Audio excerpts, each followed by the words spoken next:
Traditional strategies, they don't work anymore. AI is making decisions faster than we can understand them. Everyone's selling answers. Nobody has the truth. Disruption isn't coming. It's already here. Who's willing to cut through the bullshit? Outwired.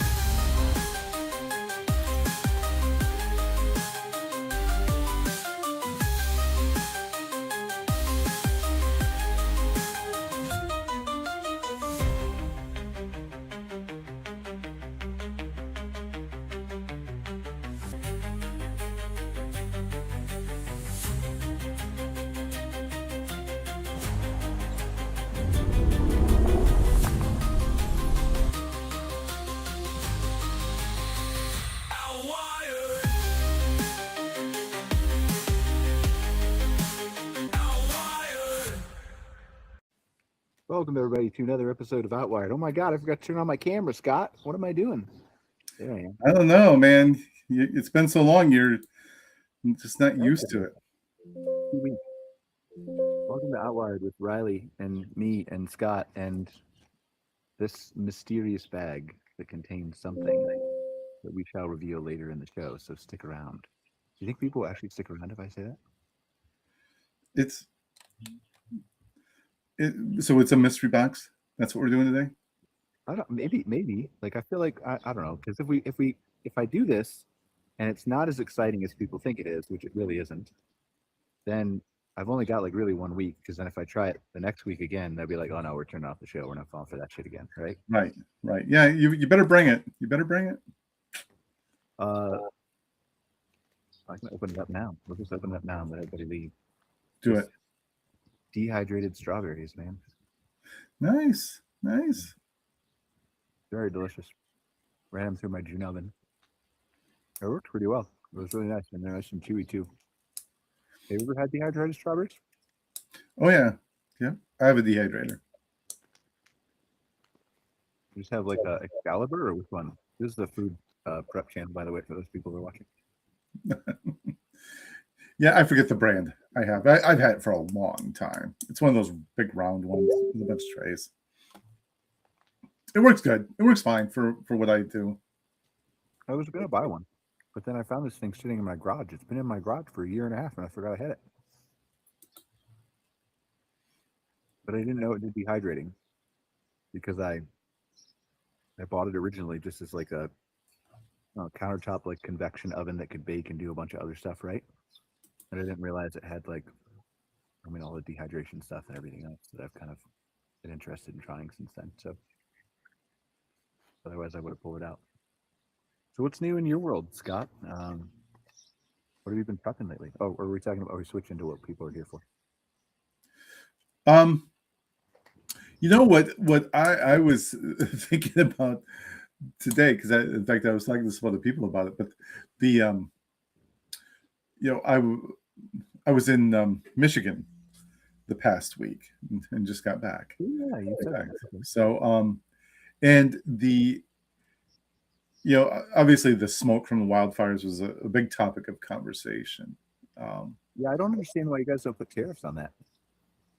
Yeah, I mean, but it's like just start laying it on. It's like that's what I mean.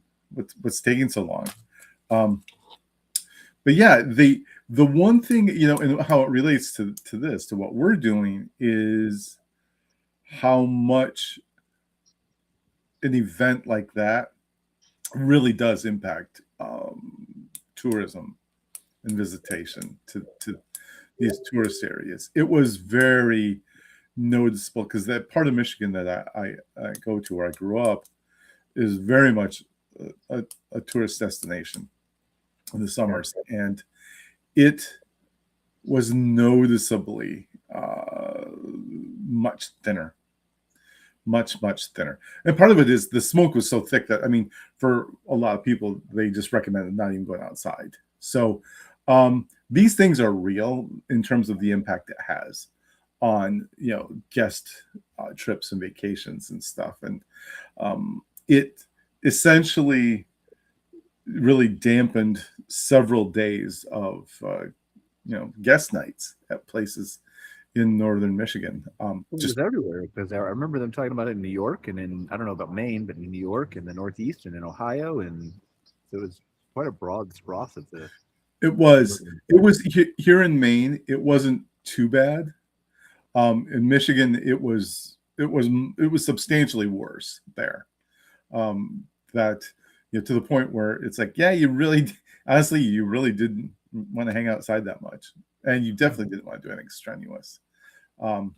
So again, we talk about these things quite a bit on here, but when you kind of experience it and you kind of you see, right up close and personal the impacts. On the other side, the a lot of the indoor places, the restaurants and such, were pretty busy. Because people could stay inside and get out of the smoke, and so you had that part of it. But the businesses you kind of have to adjust somehow. You have to try to make up for it somehow. But it's a pretty big deal. I'm curious if you have, because this is something that came across my mind too, related to the wildfires. I'm curious if you have any data on this, because I remember a couple posts that popped up in some of the Facebook groups during this whole thing in Michigan, last all the smoke, right, and the wildfires. And it was basically owners saying, like, we have a bunch of campers who are canceling or don't want to come, like, and I don't want to give them a refund, or should we give them a refund, or should we let them cancel, or should we? And there was a variety of different opinions on that post, and I don't know which side I fall on, honestly. Like, I think empathy wise, I fall on the, like, would you want to be outside? And that stuff, either give them their money back, right, create some goodwill, but then also I'm a business owner too, and so then I see the other side of the coin of, like, well, that's my income. It's not fair that the wildfire smoke is there, but it's also not my guest's fault, but also, like, I have to make a living too, right? So how am I just supposed to give everybody their money back and then have a weekend in my prime summer season, especially in a shorter season place like a Michigan or upstate New York, right? We only have a couple months out of the year. Right. But I'm curious what your thought is on that, because there was a lot of people going back and forth. I only think one or two people were like, give them their money back. And I think that, and maybe we'll take this into a more interesting discussion, but let me start there. Yeah, I'm a lot like you in my feelings on the issue. I fully understand both sides of it, and it's a tough call. I think maybe there's some middle ground there somewhere. Maybe depending on when they cancel, what kind of how long they were going to stay, and so on, that you have maybe some forgiveness built in. Maybe you offer an incentive for another stay, something like that. Most guests are, on the other hand, are typically fairly understanding of it, that they understand that it is a business and that people do, this is how they make their living. And, but, they also don't want to be out, several $100s or more for a stay that they really can't. It's party's fault, right? It's not like the guy who makes up that their uncle died wants to cancel, or right, like a little bit of rain. I mean, and it's not just really the smoke and the smell. It's it literally can be a health hazard. Absolutely, and that is the part of the equation that changes the calculus a little bit, because it is dangerous. It is, especially for people with respiratory problems, young kids, people with asthma. Although it was severe enough that, like, for me, even if just doing something moderately stressful, I could feel it. I could really feel it. I think we're coming into an era, and this is part of, maybe we'll take this in a larger discussion. I want to update some people on some other economic things and stuff that's happening before we take this direction. But if you're on board with this, maybe we'll run it through some of the AI models and see what people think about this. We did that work I thought that was pretty interesting. I think we could probably take this in a similar direction I'll have to run back and forth between my laptop and share my screen. That's totally fine. Or maybe I can bring my laptop out here with an extension cord. That'll be fine. And so just to share my screen, but like I think we're entering into an era here, and we're just at the tipsy top like start of it, right? But I think we're coming into an era where it's going to behoove campground owners, and I think maybe the hotel industry has already gotten here a little bit, well, certainly more than the campground industry.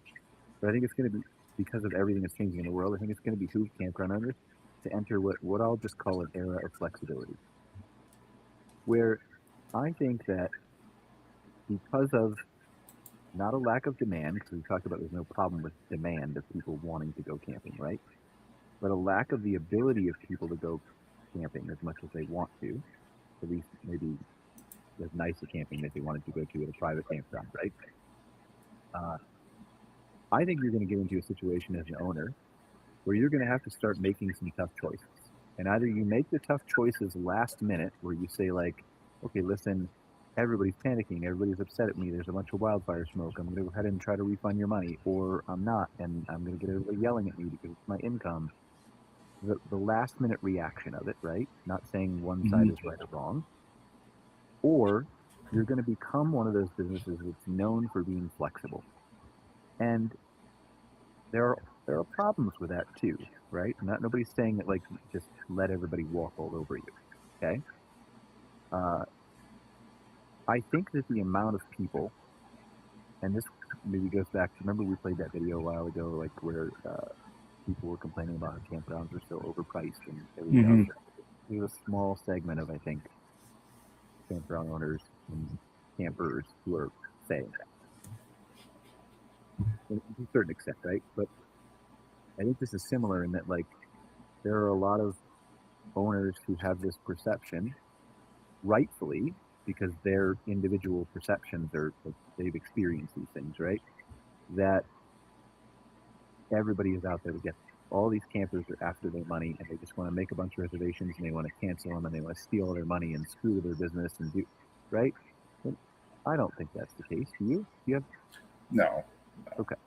But that seems to be prevalent on a number of the conversations that I have seen over the years in some of these Facebook groups, is that these campers are all just so entitled and all just doing this thing that like a percentage of them are, right? And if Sure. it happens that always if it gonna happens to you at your campground, then you're like, yeah, this is my experience, this is me, this is what's happening, right? And it's not false, but it just gives you a stereotype to saying that the whole industry is like this. And so then there's that more of that, like, well, I don't want to be flexible, because if I'm flexible, if I offer a cancellation policy that's like a hotel, 24 or 48 hours, how am I going to fill that site? Valid question, right? Lots to unpack here, right? But also the hotel has the same issue. How am I going to fill that hotel room? So how do the hotels do it? So I think there's, what do you think? Like, I feel like there's a lot to unpack here that we could take into like an There is era. a lot to unpack. But the hotel industry has the ability to be more responsive because you don't have a lot of prep that's needed. So you can offer up instant deals and get people there in a day, same day even. Where in the outdoors you have a little bit more prep. You have to think things through logistically. It's a more complex product, I feel, which inherently impacts the amount of flexibility you have. For RV sites too? I think even for RV sites, yeah, maybe not as much, but yeah, it's still there. But I think that's one factor. But also the whole hotel industry is way more experienced at this, and they've been doing it for a lot longer. Yeah. Well, I don't know about longer. Well, I mean, I've had better technology for longer, for sure. yeah, I guess that's what I was trying to say. Yeah. Yeah, I don't necessarily disagree, and I know for sure I agree with that on the cabin side of things, right? Because you don't have a full-time cleaning staff that's there, every day, Monday to Friday, 9 to 5 or whatever else it is, on standby to clean rooms, to turn them over, do whatever, everything else short, right? Obviously, that's a thing. and I don't really know the nuts and the bolts of the differences between RV sites, but my immediate question to that is that pops in my head, and I'm just talking off the cuff here, right? Is have we as an industry created an environment that makes it more complicated than it should be on its own? There's that's possible. That's possible. I'm not saying we have. I'm just asking the question. No, and I think it's a valid question. I think it's a good question to ask. That, yeah, keeping it simpler, maybe a very simple, straightforward approach, very clear, communicate clearly. Everything is very much above board and on the table. Yeah. I mean, I think one of the biggest issues that we have in this industry, and we'll unpack more of this later, like when we get into that, like if you want to, we'll get into an AI exercise about what this, because I think this is not just a today thing about wildfire smoke. I think this is a tomorrow thing as competition gets a little bit more, not in a mean way, but a little bit more cutthroat, right? As specific, narrow ability to afford the types of luxury campsites that many people in our industry have been building, that competition becomes more fierce. I think there's going to have to be, as we've talked about many times, ways that you differentiate yourself. I think this ends up being a way that you can differentiate yourself in advance by being more flexible, but then obviously you have to set up the processes and operations underneath it to make it, like we just said, easier on you. But I think as we go forward and if you are, and it's an if you are one of the outdoor hospitality operators who are attempting to make sure that in the future you're attracting to the younger millennials, to Gen Z, to Gen Alpha, to whatever else, whether that's in cabins or whether that's in RV sites or tent sites or something else, right, in the future, I think there's an incentive for you to figure out how to be the most welcoming person in campground you can be without digging yourself a hole if they cancel last minute. Mm-hmm. Bad weather or wildfire smoke or whatever else. How that is, I don't know. I think that's the exercise we could run through AI and have a little bit of fun with, right? But I have to imagine that in less than 10 years, you're going to be able to have, and I think maybe sooner than that, right? Depends on production, and I guess maybe if like we have the errors, right? That's a whole other thing. But if we have the robots that they're making, like I have to imagine that every campground has a robot or two, then that completely changes the dynamic on cleaning and prepping cabins last minute, right? Sure. Yep. So I don't know. It'd be interesting to model that, I think, and just see like not just talking about technology, obviously, but talking about what does it look like for a campground to be flexible in 2026? Is that possible? Let's put in the pros and cons. Let's argue with the AI. Let's go back and forth, see what it says, and then see if we can model out a path forward for some of these owners and operators who maybe say like, because I'm sure a lot of these people who were commenting on these posts, right, saying like, and there was a few who said I'd give them credit back for a different night, right? Who's saying I wouldn't give them their money back. I'm sure a lot of those people, if they could figure out a way that they had security or less of a loss by giving them their money back, then many of them are probably empathetic and kind people who would be like, yeah, sure, take the money back because that's just the right thing to do. If it didn't have as much of a negative impact disproportionately on their bottom line as it does now, right? Right, exactly. Okay, so let's table that discussion and go back to that. Did I ask you what was on your desk this week? Well, that was it. That was the big thing. The smoke. The smoke came across my desk this week. Okay. Other than that, it was a good trip to Michigan. Yeah, it was. It's always good to get back and just enjoy the lakes and the family. All right. Well, let's do our quick little, I don't know, Iran war update that nobody wants to hear about, because we got to talk about this. The wars. Since we've had our last podcast, which has been 2 weeks, the war is back on because it's only been like 11 days now, right? So the war is back on. Maybe it was never off. Depends on how closely you follow this stuff or pay attention to, or what channel you're listening to, or whatever else. But we've been bombing Iran for, I think today would be the 12th day if they start, maybe the 13th day, something like that, every night. Iran has been bombing us back, although there seems to be very, very little pictures of the immense amount of damage that is actually being done to all the U.S. bases in the Middle East on Western media that I've been able to find anyway. But there's a whole lot of it on YouTube and X and everywhere else, of planes and hangars and F-15 or F-18s and F-35. Maybe I'm messing up the acronyms, right? I'm not a military guy. There's a whole lot of damage over there. But the broader thing that's important to outdoor hospitality operators and owners and operators is the gas prices are back up, right? What are they by you now, Scott? We're at about 409 to 419 right now. Okay. So this is almost an increase of, I think, close to 30% or something ish in the last 2 weeks. Now, you can peg all this to the resumption of bombing, and a lot of that is that in the minds of the market, but we still haven't solved the problem that we've been talking about for months on the show, which is that we're running out of sour crude and we're running out of refineries that produce the product of diesel quickly. And like it just is compounding week over week over week over week. So I'm now like, I see there's a 50-50 chance that we have between $90 and $100 oil all of 2027. Is what I think. If this thing doesn't somehow magically just completely widen, open up and fix itself, which feels less and less likely every day.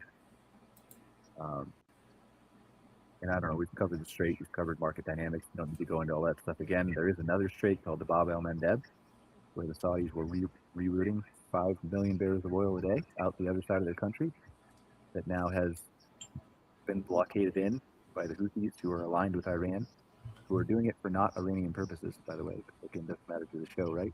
So that's another 5 million barrels potentially off the market, plus about 900,000 barrels a day of products, which is diesel and stuff like that, jet fuel. Not all coming to America, but again, remember we're a global economy where all this pricing is impacted by every other country, right? So our gas prices go up with everybody else's gas prices. And then Kazakhstan, who probably like, do you know where Kazakhstan is? Kinda, yeah. Okay. I mean, I could get the general area of it on a map. West Asia, Northwest Asia. Kazakhstan is a landlocked country that typically exports about 1.5 million barrels a day to mostly Europe of oil, through a pipeline that goes down to the Black Sea by Russia. And they've had to shut down that port completely and not send any oil down there because the Ukrainians keep bombing Russian ships in the Black Sea, and nobody will send ships now to pick up the oil that they wanted to send at that port because they're afraid of getting hit by drones and missiles, which is, I wouldn't go either. And then I saw like some shipping companies in Hormuz are trying to like convince crews to go back there for like 6 months of extra pay. So nobody wants to go back in there. Nobody wants to go back in these places. But so the point is that's another, so between the Saudis at 5 million barrels a day and Kazakhstan, we've got another 6.5 million barrels a day missing from the global oil market that wasn't missing a week and a half ago. Mm-hmm. On top of Hormuz still being disrupted, on top of Ukraine keeps bombing all the refineries and hitting all of Russia's ships, which, if you remember correctly, like diesel was at an all-time high of $5.81 wholesale a gallon in 2022 when Russia started invading Ukraine, because we lost the access to the supply of all that Russia stuff before we began sanctioning it and everything else. We still don't have that oil. And now, like, Russia literally can't export it. So it's just, the point is I still believe, and so do many experts, many experts, including oil CEOs, that the market is still dramatically underpricing where oil should be right now. So I expect it to keep going up. Whether that impacts your campers, don't know yet. Do we have any data recently, Scott, that you've talked to? Like, I know transient numbers weren't great, but I haven't looked at the numbers in quite a while. I think we have an OHPI report that I'm sitting on that I got to get back to and release. Hopefully, maybe I'll get it out tomorrow.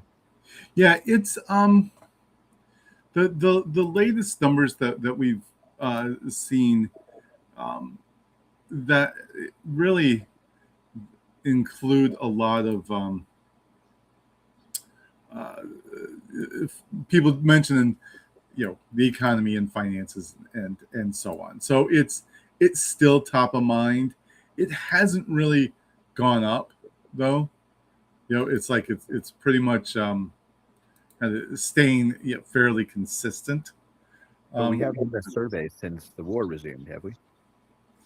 Consumer Um, sentiment or anything else? Yeah, we will have something out here shortly on it, but it's a we're still I think the last we saw in June was something like gas prices were at about in terms of a barrier to people camping. We're I think right around 10%. I think we're looking at now it's going to be double digits, probably 12 to 14%. So it's enough. Obviously, it has an impact, but it also feels like people are adjusting a little bit to it.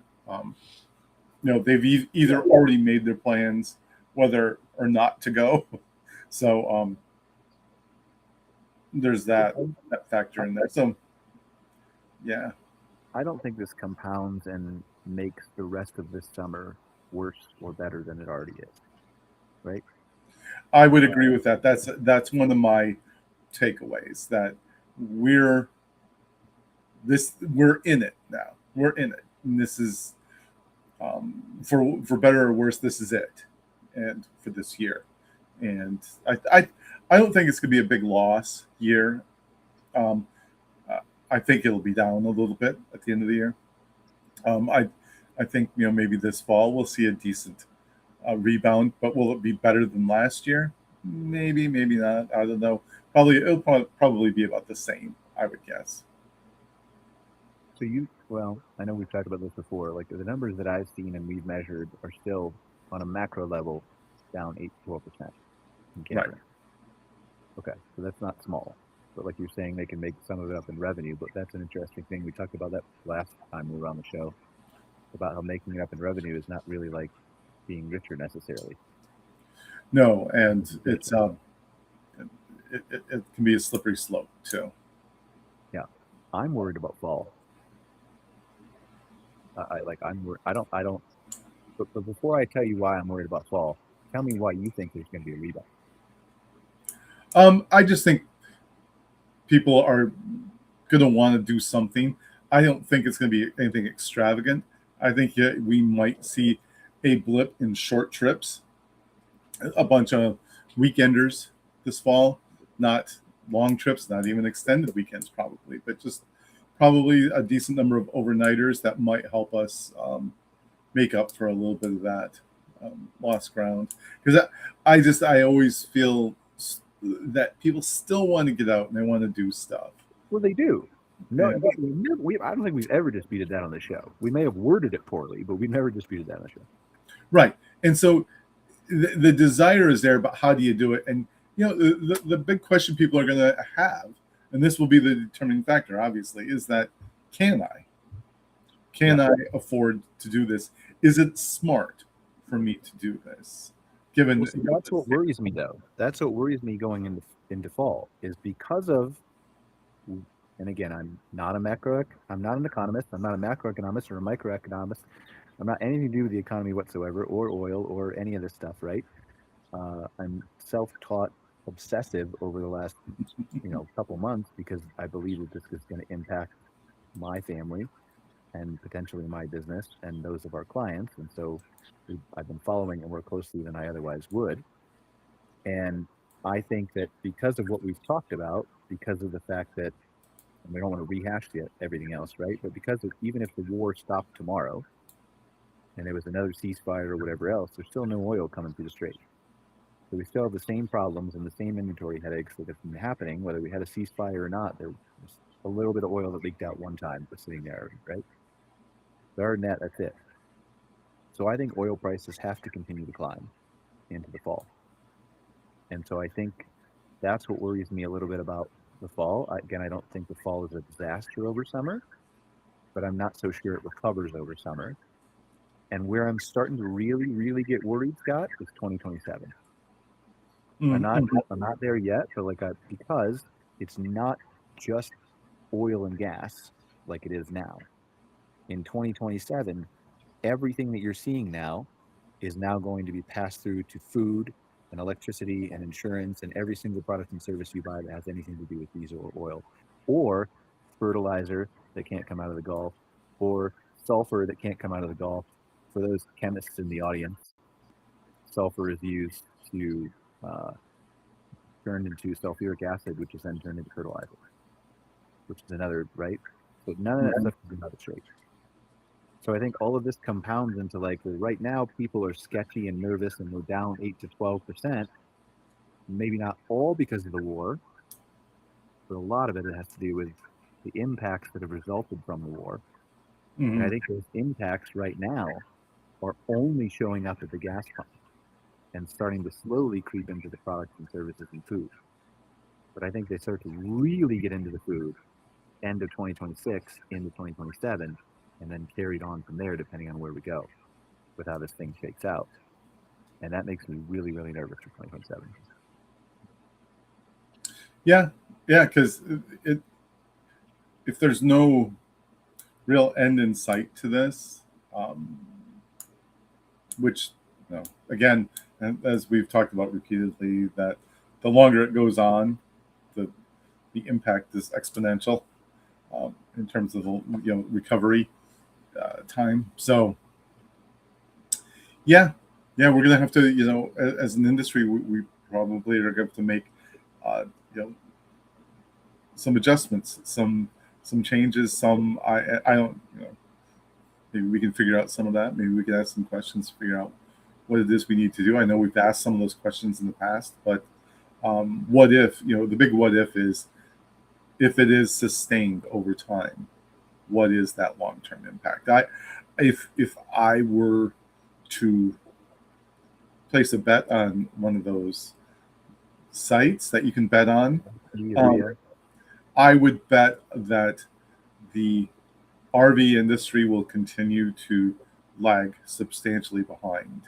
If there's no disruption, in that disruption to me would be an influx of like Chinese EV RVs. That something like that could change the market quite a bit, but short of that, I think the RV market will continue to struggle into the next year, and the people's habits will continue to change, and at the risk of those changes being much more embedded in their habits, that staying closer to home, they're going to seek more rustic experiences, more fewer amenities, and they're just not going to travel as far. So those things are, that's what I would bet on if this continues into the next few months, which it looks like it will. I mean, when this first started, you and I talked about it like, well, when this ends, like, we thought it was going to end fairly quickly. At least we hoped. At least I hoped. We hope. We both hope. We still hope. But short of that, again, as you said before, even if it ended today, the impact is still going to hang with us for quite a while. Yeah, I mean, I think that's what really, it's not the bombs falling that worries me. I mean, obviously, like, we all care about, we should all, I think we do all, most of us do, care about the lives of all human beings on Earth, right? Not just Americans or Iranians if you're in Iran, like we should care about all, so people are dying, so obviously we care about that. But I think what matters more to me is the products escaping that are unable to escape Hormuz. That even if we come to a ceasefire or come to an agreement of some kind, I think there's going to be heavy restrictions, probably for 5, 10, or more, or forever, on what can actually come out of there that is helping the United States. Which worries me. And so that's where I think the flexibility is key, right? That's where I think coming full circle is, it's not just the flexibility that we talked about, it's the, okay, I've had this mindset as a campground owner that I can pick and choose who I want at my campground. And I should be able to do that. I should be able to, right? But do I want to? In an era where, like, oh, you can't have a rig older than 10 years because XXX rules, insurance this, insurance that, whatever the reason is, right? Or I don't want to take car campers because of this. So like, again, I think the era of you being flexible, and you decide how that flexibility plays out, right? But I think those people who are willing to be flexible with people who are in tough economic times, because again, I think the tail end of what happens here is I don't think oil goes up to $150 a barrel and stays there for 2 years. I don't think there's anybody that I know that thinks that's the case. I think oil goes up to 150, maybe even 180, $200 for like a month or two, and then it's the final cherry on top of the like making all the businesses either raise prices or go bankrupt to the Mhm. point where it causes a cascading amount of demand reduction, which we're already starting to see a tiny bit of, but not a lot. That causes the demand destruction is coming because the businesses are closing down, the trucking companies are going bankrupt, they're laying off workers, which is just a full circle thing that is way worse than oil prices being elevated for 2, 3, 4 years, even though they're going to be. I think the floor on oil prices is 80 to 90 for at least the next 5 years, Yeah. especially if there's bombing infrastructure. Oh, sure. Yeah. Yeah. I agree. I don't think gas prices and fuel prices in general are going to be back down to where they were before this war started for years, if ever. I would say probably.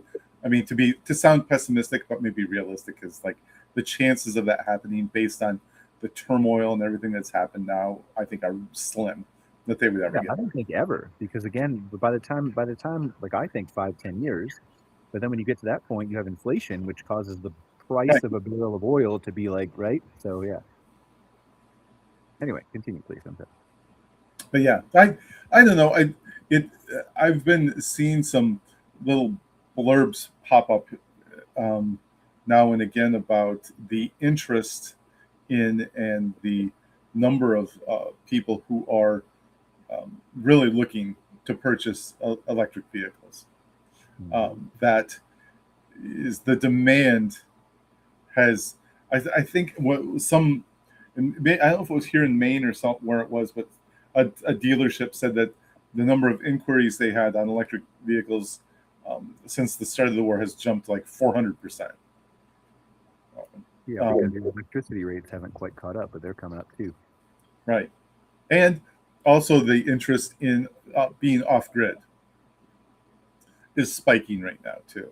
There's a lot of people that are very interested in going off grid. I have a friend who's involved in a company in southern New England that um, sells and installs solar panels, and he said that they're not taking any new orders right now because they're so booked so far out now with their solar panels. Yeah. So you're seeing that happen. It's happening right now before our eyes, and I think a lot of people are seeing that as a sense of security on their part to be able to do that. Like, how many people, if you take a step back, how many people could actually live off grid for any length of time at all? Right. Not as long as I want to, because I rent my house and I won't put like $50,000 solar panels on my roof. Right. But the idea there is, people are thinking about this stuff now. They're thinking more about how much they're paying, how much they're, how much investment they have in their own internal infrastructure, and those things, again, apply to campgrounds and spaces like that, because it's accommodating the people that have the EVs, the electric RVs as well, and their own infrastructure, and whether or not they're still on grid or off grid, and what kind of what the long term costs and payback is for going off grid. So I think people are seriously looking at some of these solutions. I mean, it's all long term. It's not going to impact us in the next 6 months. And then the larger part of that, I just want to talk about that specific thing before you finish, is that interest rates are high. And because interest rates are high, taking the loan to put the solar at your campground, as an example, is not as appealing as it was 3-4 years ago. Right. And a lot of the incentives have been taken away as well. Yeah. But yeah, I mean, you and I have had conversations. I'm doing the same thing to the extent that I can, right? I look at like, I step back and I look at just the AI bubble. Not that AI is not going to be the technology of the future; it absolutely is. But the way that there's a bubble in the stock market right now, and we have briefly talked about this, right? I think on the show about how AI is like these companies you see like Google and Meta and Apple. Well, Apple's not really doing AI, but all the companies building data centers in the market, Microsoft, everybody else, are all valued so high on a multiplier in their stock price, like 30x plus their forward Mhm. look, because they're software as a service companies.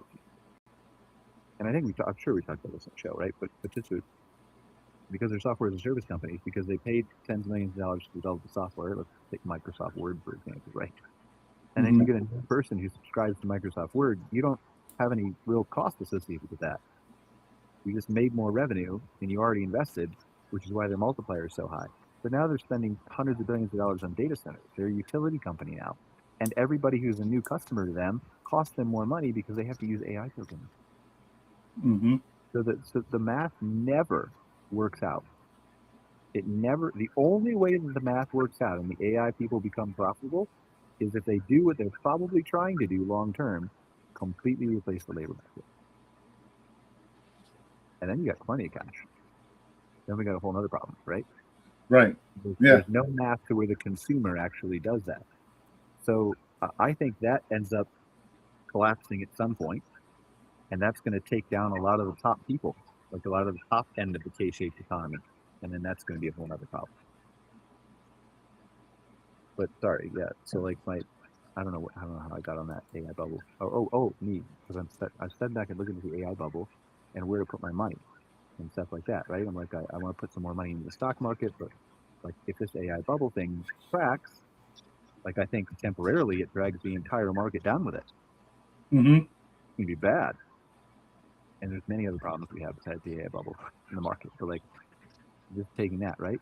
So then do I really want to put my money in the market right now, or do I just want to park my cash on the sidelines and wait for that to happen?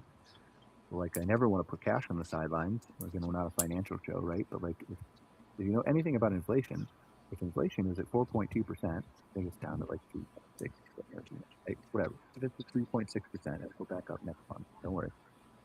Um, then you have to you literally have to make 3.6% of interest on your money sitting in your bank account, or you're losing money. Right. So, right? Like, I don't think people understand that. Most people don't understand that. So, and that's a bare minimum. That's like the weighted average or whatever Right. That's inflation, just the right? state. Yeah.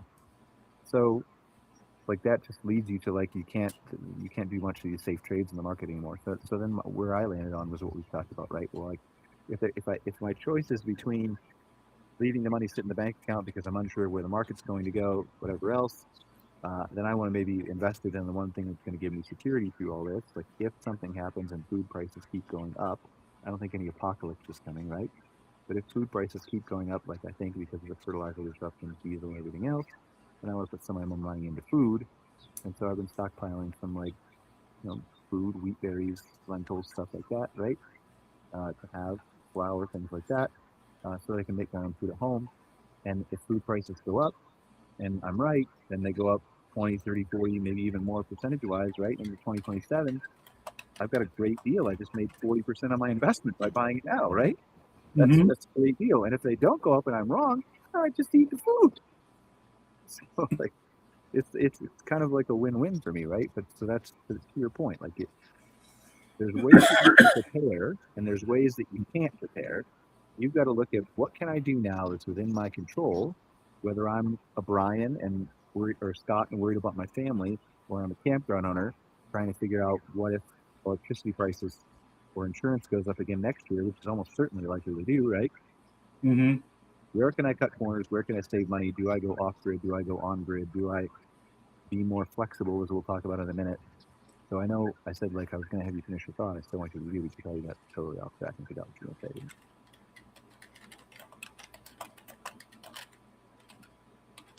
Did you forget, or it was a long time that I was like running right off there? I think for a second. No, that's all right. That's all right. But you were talking about investing in solar, and then I just briefly wanted to jump in there and talk about the rate thing. And then, Yeah. you were- Yeah. Anyway, yeah, I mean, that's so what you're seeing now anyway is that people are actively and seriously looking at these alternatives. Like, it wasn't that long ago people were like, "Oh, electric cars, they're not as popular," but and well, again, a lot of incentives have been taken away for any kind of using any kind of renewable, but the interest in it is very high right now for good reason. And just I think we talked about this on the show a few weeks ago. The like Toyota and their new battery with the 1,100-mile range. That's just the first shot across the bow on battery technology improvements. I feel like, I mean, that's because if they're doing it, that there's everybody else is scrambling to get theirs in place. And that's always been one of the big barriers to entry on EVs is the idea that people were like, am I gonna be able to charge this thing, and if so, where, and how far can I drive it? And if you can drive 1,000 miles on one charge, that's kind of a big deal. That's kind of a big deal, I think. So we'll see. But as you said, you have to have electricity to charge it still. But again, here comes your some of your alternatives for charging. But it's going to be.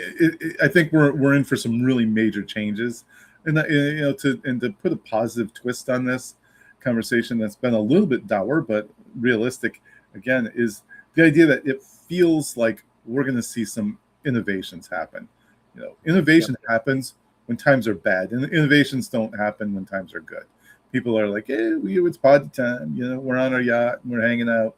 But when times are bad, that's when people focus on the solutions and they look for ways around these problems and see it as opportunity. It's one of the benefits of being in a free market economy where people are looking for a way for new business opportunities and new things they can do. So I see as things are going to happen at a much more rapid pace in the next couple of years. Do you have a yacht?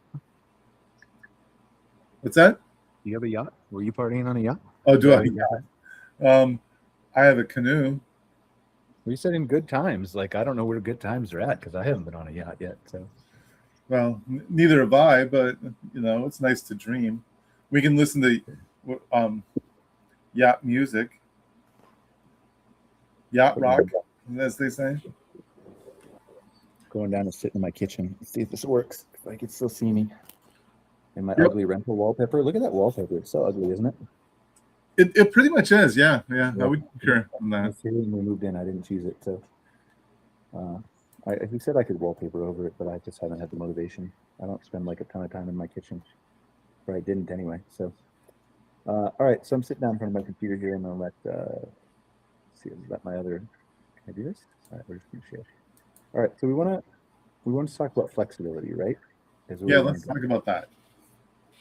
So let me share my screen here. And then we will figure out where we want to take this. All right, can you guys see that? Yep. Let me see if I can make that a little bit bigger. There we go. That'd be big enough, right?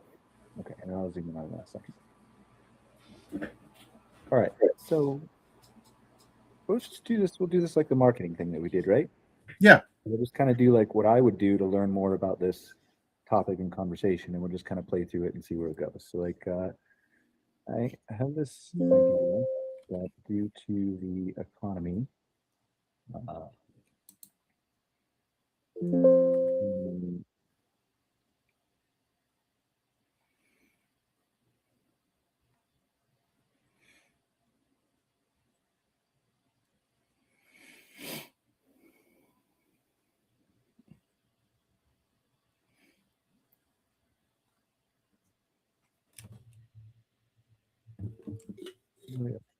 impacting seniors.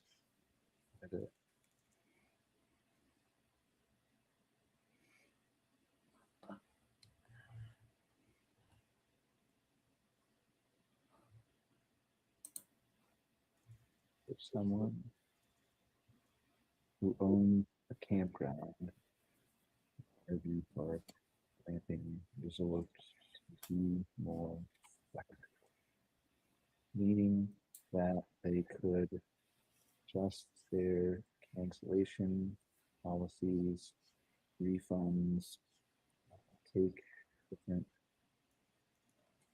types of guests, allow more tenting, car camping. What else? What else am I missing here?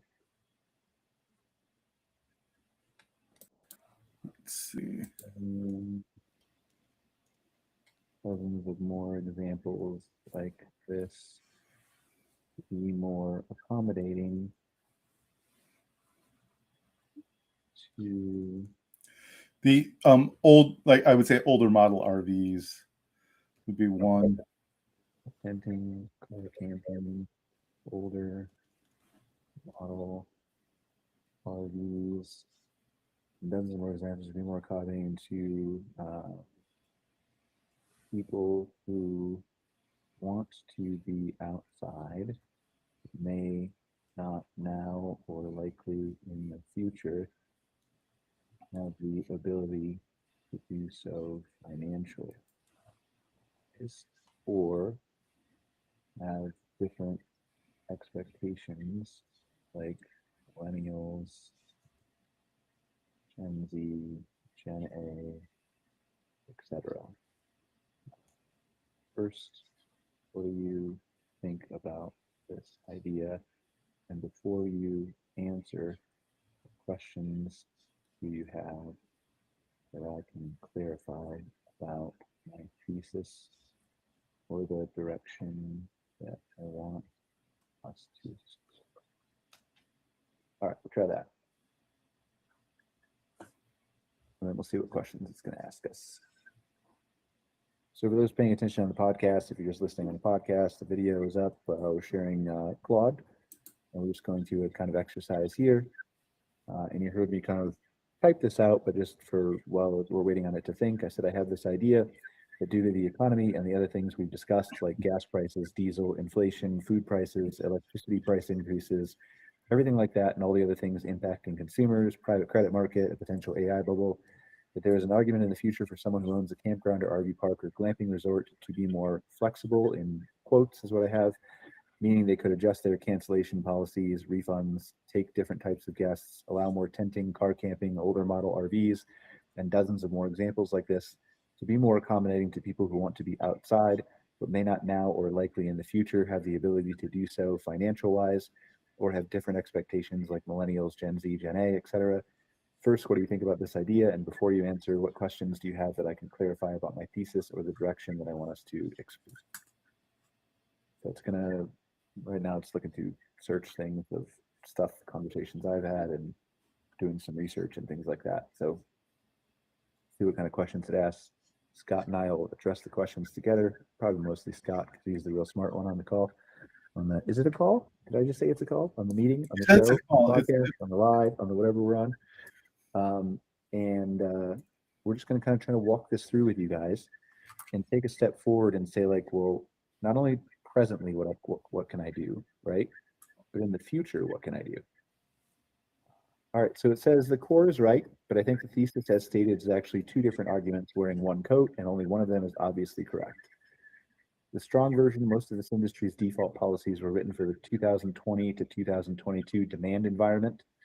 You agree with that, Scott? I think a lot of people did. There's still that legacy feel to things where people had to, because the old policies weren't working. What they were doing wasn't working with the crowding and so on. All the newbies. All right, so sellouts, low price sensitivity, operators with leverage. So in other words, demand was high, right? Yep. 10-year rules, occupancy was high because I don't want to correlate demand because I don't think demand ever really went anywhere. I think it's occupancy. 10-year rules, 72-hour cancellation windows. Who has that? 2-night minimums, non-refundable deposits, rig type gatekeeping. Those were rationing mechanisms for a scarcity problem. The scarcity problem is gone in most markets. So every one of those policies is now quietly taxing conversion at exactly the moment the consumer is most fragile. That framing I defend hard, and the older RV rule is the flagship example, with RVIA shipments cut to 314,000 and people holding units longer. The installed base is aging every year. A park enforcing a 10-year rule in 2030 has voluntarily deleted a growing share of its addressable market to solve an aesthetics problem it could solve with a condition-based standard instead. The weaker version is the product side stuff, adding tenting, car camping, opening up to lower ADR systems. That's not the same lever, and I don't think it survives the margin math. Maybe. We're going to explore that together. Mm. Tent and car camping guests consume the scarcest things you have: bathhouse capacity, staff hours, check-in labor, trash, security, and turnover at close to full hookup levels while paying a fraction of the rate. Well, they don't have to pay a fraction of the rate, so but we'll go here. In a labor inflation environment that can be margin negative at full occupancy, the useful sort on your list isn't flexible versus rigid, it's policy flexible versus product flexible. The other thing gives me pause. This partly cuts against the K-shape you already landed on. This is just different conversations that we've had pulling from my memory from the AI, right? If the top domicile is generating half of consumer spending and glamping ADR is climbing, challenge a generational premise. Millennials and Gen Z want cheaper and rougher, isn't what the data says. I don't know that I said cheaper and rougher, did I? Maybe cheaper. I don't recall, but yeah, maybe cheaper, but yeah. Younger campers skew toward spending on experience, connectivity, and programming. Transactional part that makes this more an opinion column. You can test it. Questions before I go gather. Okay, all right. So a couple clarifying questions, and you can tell me if you want to add anything, Scott. Couple things. We want this exercise to be from first principles. So don't assume all products involve tenting or car camping need to be making a lot of money or margin. Perhaps there are new product categories or experiences out there that change the math. Yeah, that's what I was going to mention, was that the focus on just the financial part is like going to eliminate any kind of like creative solutions. Yeah. We want us all to be creative, because we aren't just exercising this for today. We'll later do it for the future into the next 10 to 20 years. Okay. The other thing partly cuts against the K-shape. K-shape is dependent on the stock market, and with the AI bubble, private credit issues, and inflation hitting businesses, that might be an issue too. Maybe, not certain, that you want, but still imagine and be creative. Okay. Anything else, Scott, before I answer the questions? No, I think that's a good next step. Okay, cyclical or secular? Are you arguing this for a 2026 to 2028 squeeze, or that the composition of who camps is permanently changing? Both, right? Yeah. I mean, it could be, but yeah. But let's start near term and work our way out.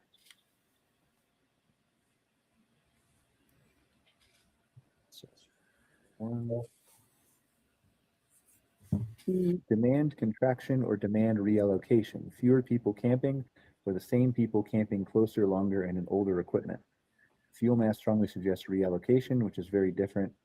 Okay, so again, both, but how does long-term inflation and demand destruction caused by higher fuel prices that impact businesses and downstream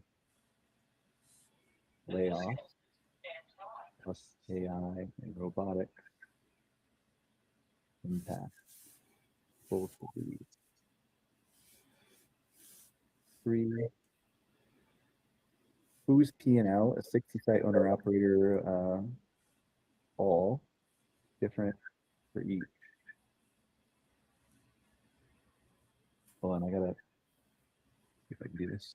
I gotta pause my robot vacuum that wants to go vacuum. It doesn't normally bother me at 3 o'clock.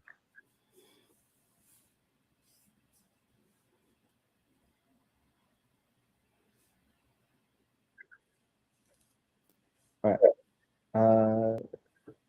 4, where does this land? Outwired segment, white paper.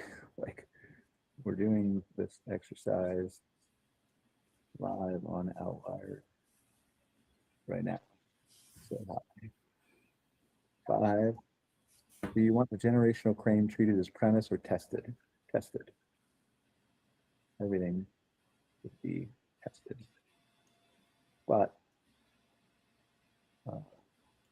research and existing reports are great, but also use your own internal intelligence, since we are considering and modeling many things no one else in the industry has considered yet. Anything else to add? Nope, that's good. All right. So let that thing go. Shouldn't take too long, hopefully.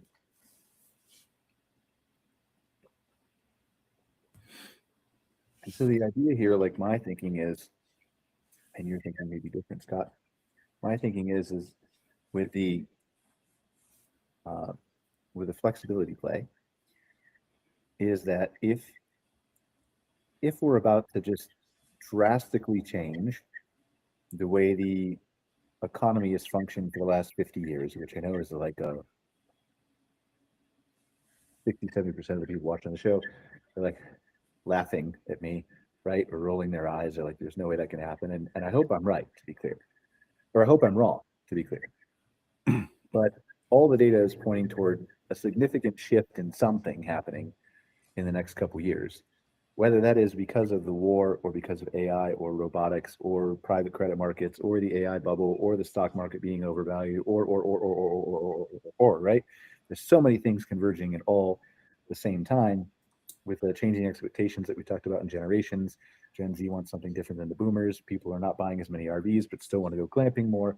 All the things that we've covered on the show for so long, right?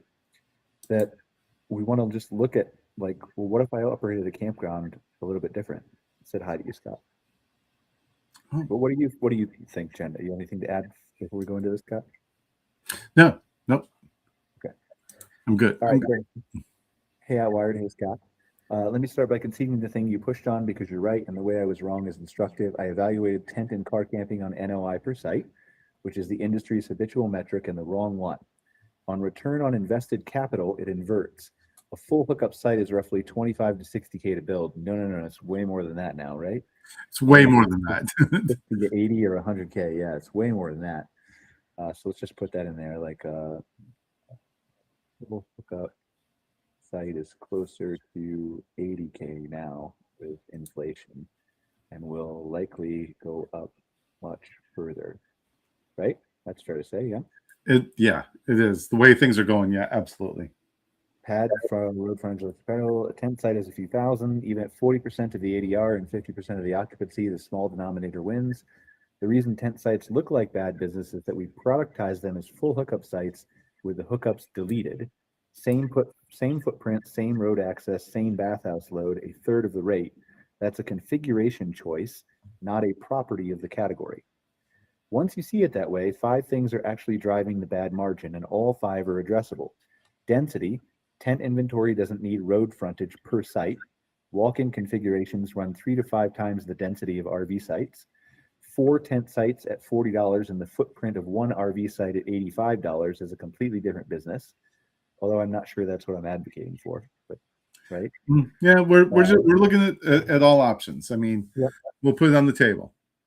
Revenue per acre is the metric, and on that basis, well-designed tent inventory beats RV inventory. Marginal land activation, tent and car camping monetize acreage that has no alternative use, slope, trees, no sewer run, floodplain adjacent. Opportunity cost is near zero. That's not a compromise, that's found revenue. Bathhouse coupling, this is the real cost anchor, and it's the one glamping already solved by decoupling. It's a solvable design problem, not a law of nature. Selling dirt instead of a product. This is where your instinct about new categories is strongest, and I think it's the biggest single idea in this whole thesis. For the consumer you're describing, wants to be outside, can't afford in. The barrier is not the site fee, it's the $3,000 of gear and the $60,000 tow vehicle. Gear included camping turns a $35 site into a $120 booking at rental margins, and it removes the actual entry barrier.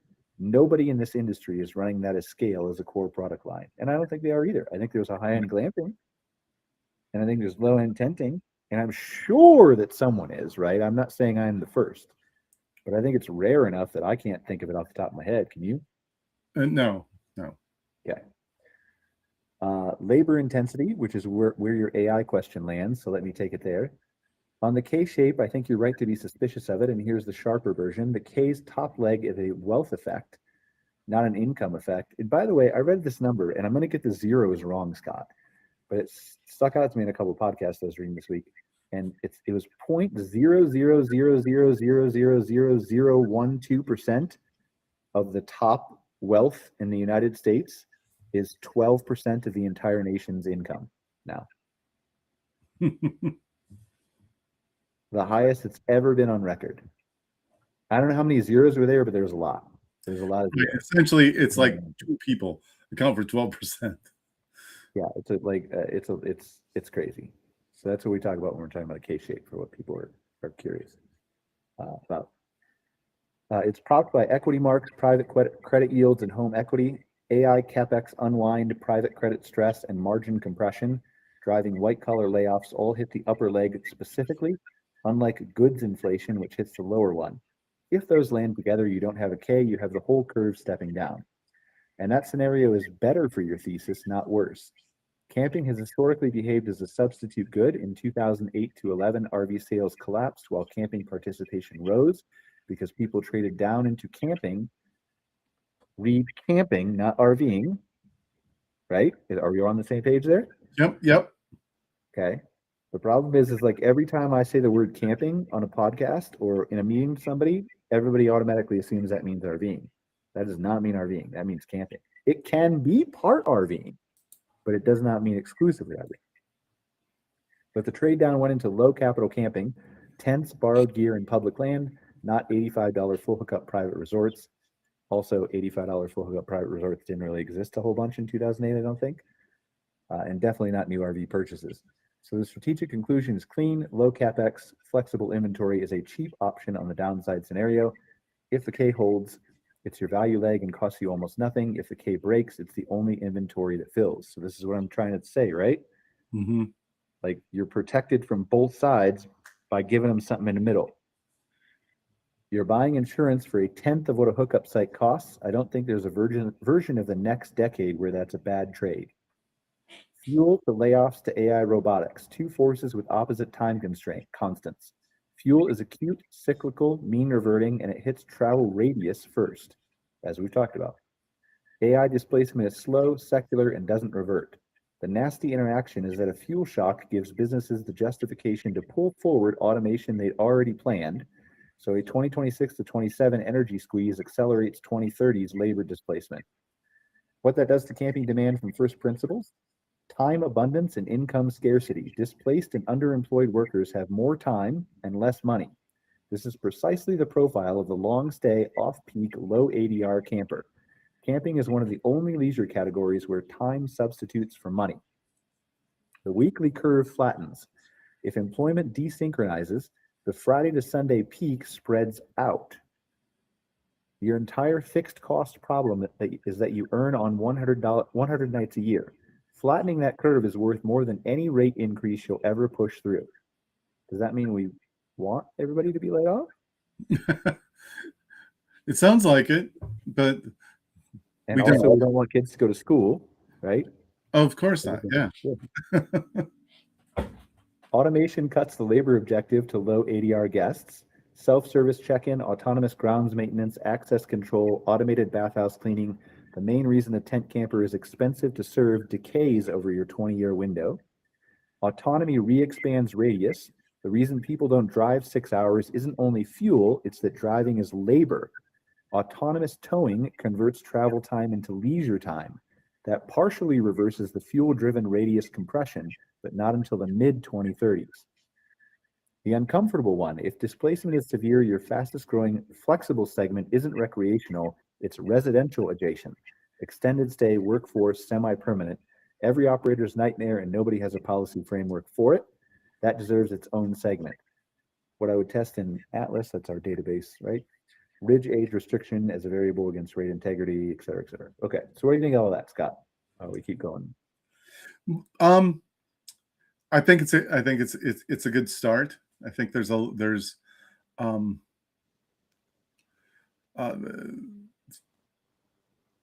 good stuff in there. I mean, I'm still kind of processing it. I'm still thinking about it, like all of it. But the idea that, you know, I think what a lot of this points to, by the way, is just thinking about things a little differently and thinking of it truly from, instead of it being a top-down approach where here's what we have for you, guest consumer out there, come get it, versus we understand who the consumer is and we're going to build around that, which could mean people with financial difficulties, people with alternative types of accommodations and ways of staying.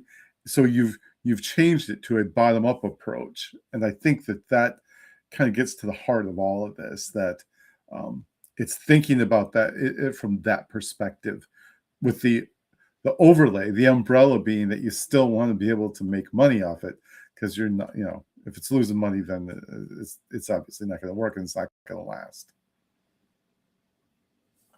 Investments in solar, anything is on the table, but being flexible in mindset, creativity, design, first principles, policies, refunds, wildfires, generations, experiences, generations, can't spell that today, experiences, everything. But keep it under the umbrella of the flexible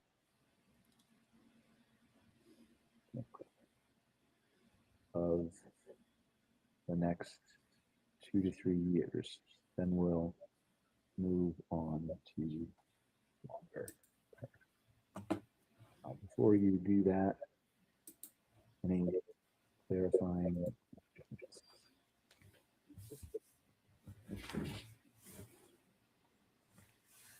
All right, so for the podcast people who are just listening, I said a full hookup site is closer to $80,000 now with inflation and will likely go up much further. Let's keep the focus on how an owner can be more flexible, starting with immediately and what they could do to impact their seasons in 2026 and 2027, again, from first principles, because you don't blow up everything for a short term unless there's a long-term reason or something, and I put AI in there in parentheses to kind of guide it, is changing something long-term. Investment in solar, anything is on the table, with being flexible in mindset, creativity, design, first principles, policies, refunds, wildfires, generations, experiences, everything. But keep it under the umbrella of a flexible campground in the next 2 to 3 years, and we'll move on to longer. Okay. So 80K makes the point harder, not softer. We knew that. At 25 to 60K, the tent hookup capital ratio was maybe 10 to 1. At 80K and climbing, it's closer to 25 to 1. And it means every new hookup site you build now has to earn back against a cost basis set at the top of an inflation cycle for 20 years. That's the strongest argument for low capex inventory anyone's made yet, and it's yours, not mine. Sorry. Right? We're gonna have so many I told you so episodes in the 2030s, Scott. Okay. Which near term are we actually in? In fact, we could probably just be like the Simpsons, right? Predict everything. Right. Which near term are we actually in? It's late July. For most of North America, the 2026 season is 2/3 spent. What's left is August to October, shoulder fill, and the fact that 2027 bookings are being taken right now. So is this, what can an owner change in the next 90 days that still moves 2026? Or what does an owner decide this fall that shapes 2027? I think 2027, right? Yeah. Yep. Yeah. Let's focus on that.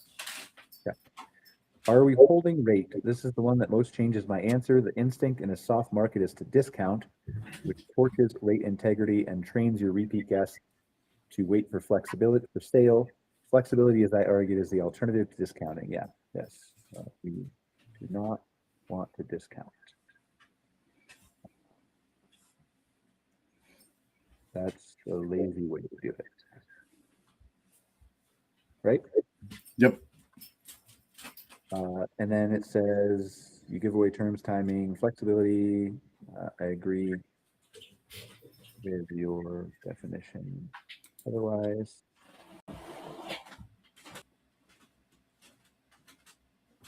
and we can always create new products that are different, ADR, higher, lower, mid.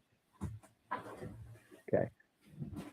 3, what's the capital assumption? You said everything's on the table, but flexible on $0. But hold on, let me add one thing there. We aren't interested in ideas on how to revamp. No, I don't want to say that. I was going to say that, but I don't want to narrowly do it. What's the capital assumption? You said everything's on the table, but flexible on $0, flexible with 50K. Okay, so given where the market is going and interest rates are high, loans are more expensive and potentially harder to come by, more affordable capital outlay or less expensive takes priority. There has to be a very compelling reason for spending more. You agree with that? Mm-hmm. Okay. Are the hard constraints hard? A lot of near-term flexibility dies at the county desk or the insurance carrier. You can't just open tent sites, allow car camping, or accept older rigs. Do I treat zoning, health department, insurance, lender covenants, and franchise agreements as walls to design around, or things worth pushing on and telling owners how to push? Worth pushing on, right? Definitely. Wildfire risk, demand, or signal. You listed it, and I want to know which lever you mean. It's at least 4 different things. A closure, like some people decided during the recent wildfire smoke issue in Michigan, etc., to not refund guests because it was their policy. Also, we don't have things hotels have in our industry,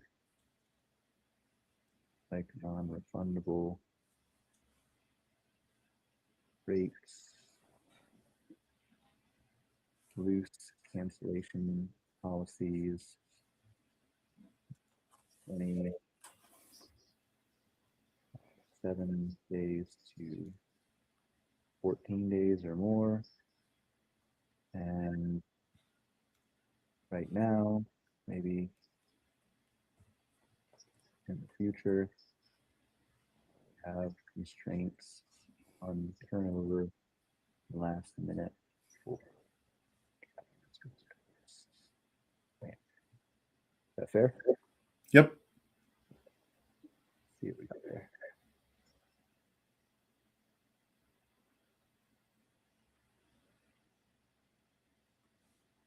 So like what we're really trying to drive this thing to is to like, let's again, think in first principles with us and say like, how do I as an owner, if I'm looking at the uncertainty of where this is going, right? Nobody really knows. Obviously Scott and I could both be wrong.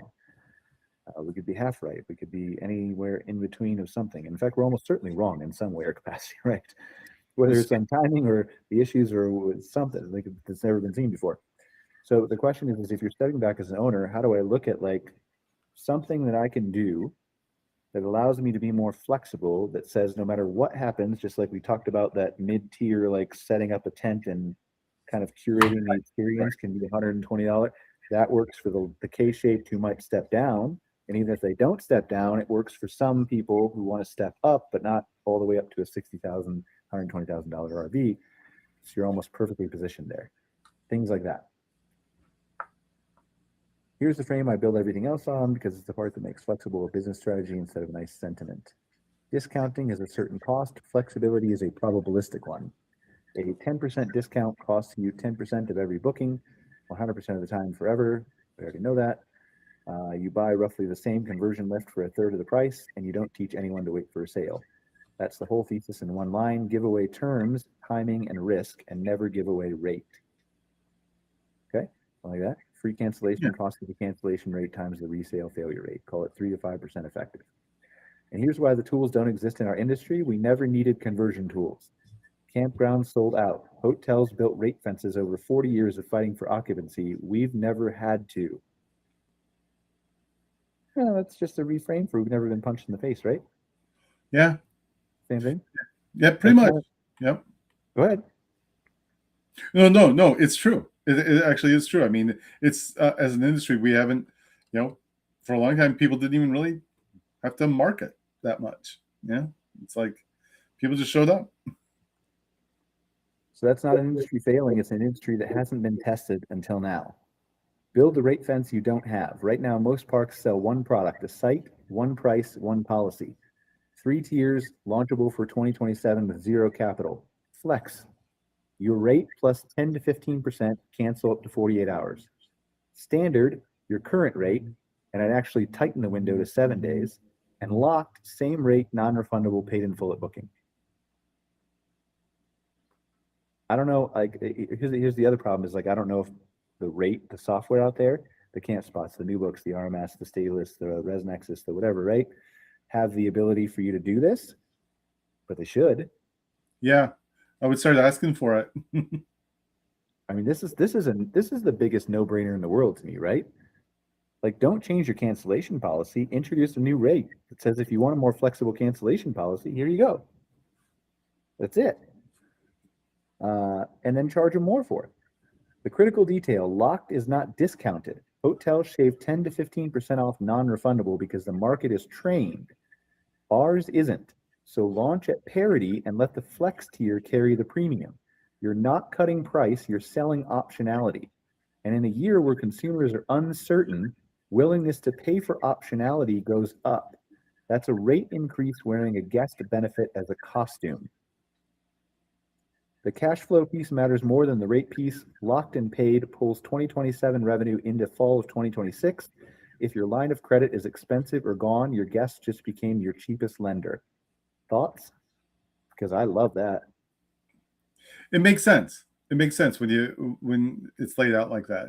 And I think people can relate to it as well. I think that's one of the key components is, can people relate to it? Sure. It's like, yeah, if you want flexibility, you pay a little extra.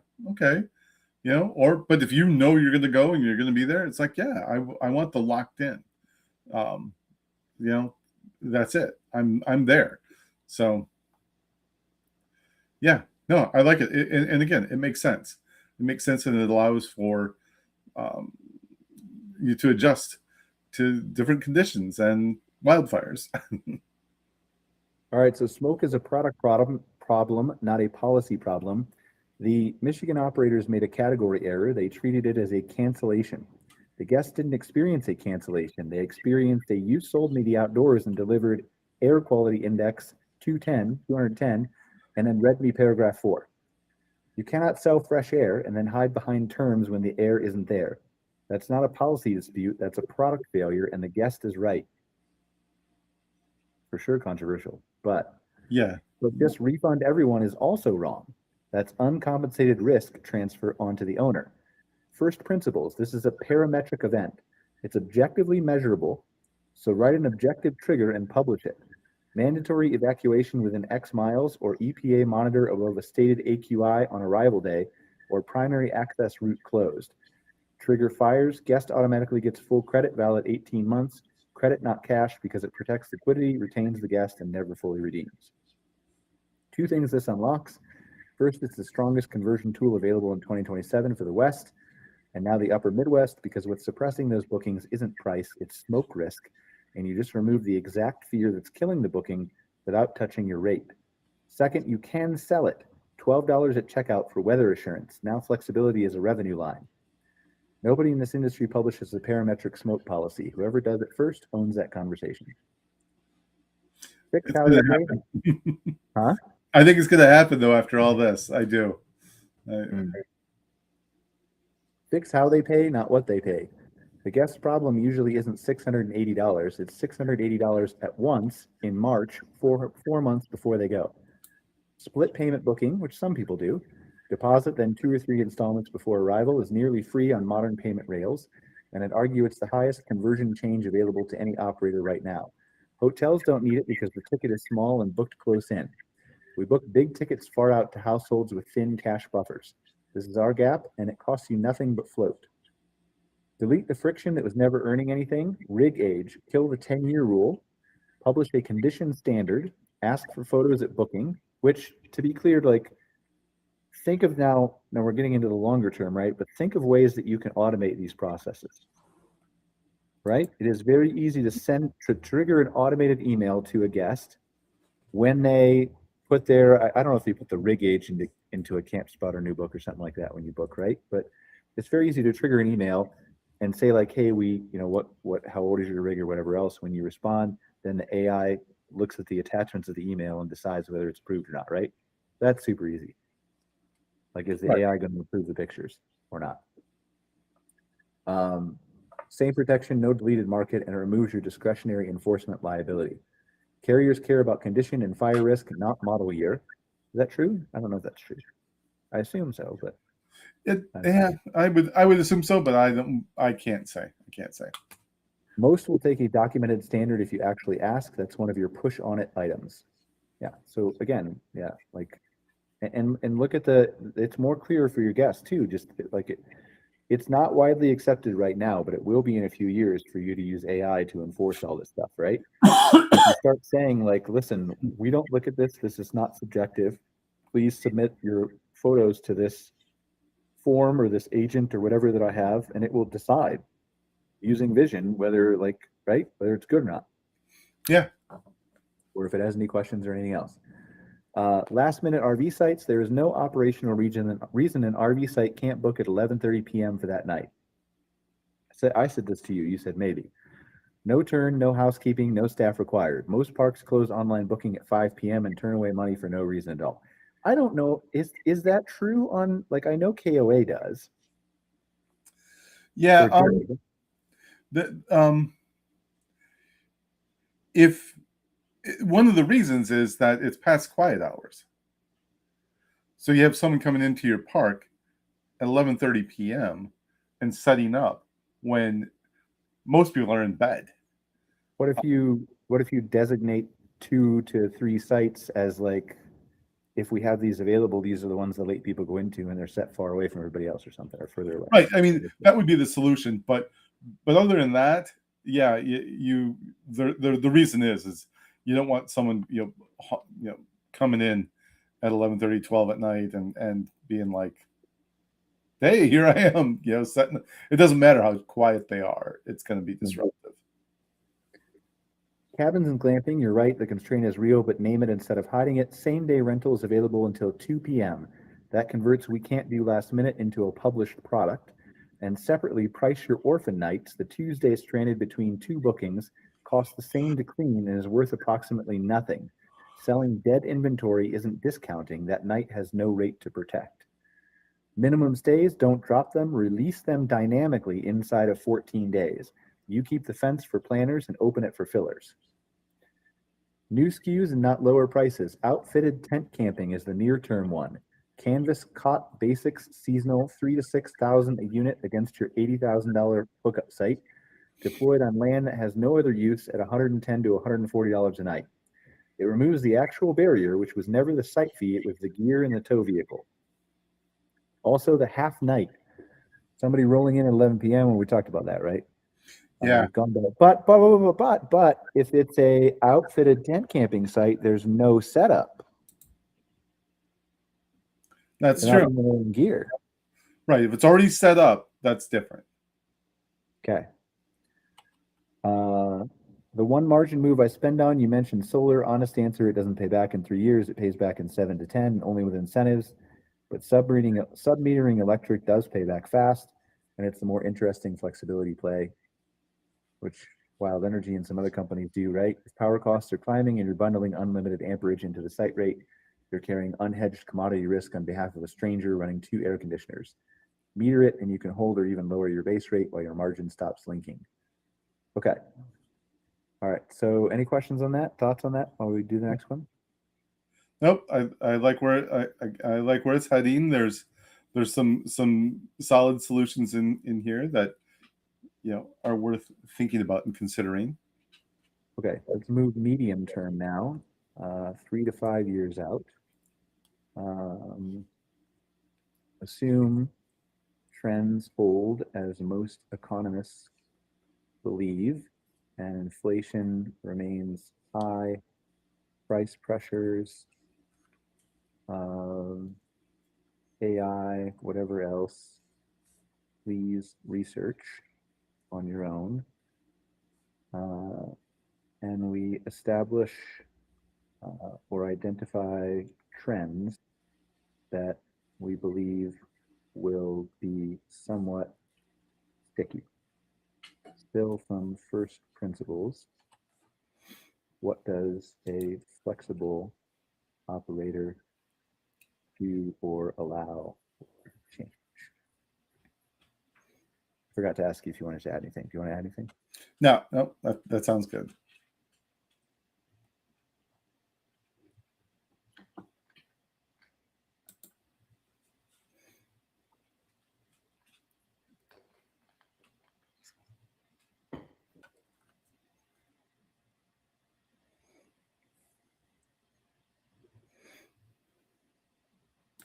I forget the number too. There was a number about like highest number of small businesses in years have been declaring bankruptcy.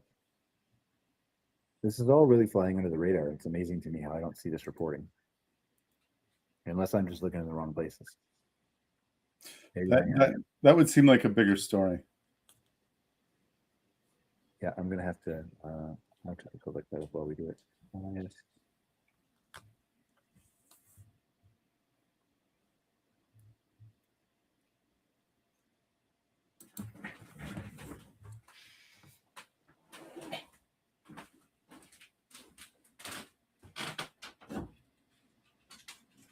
Hi guys.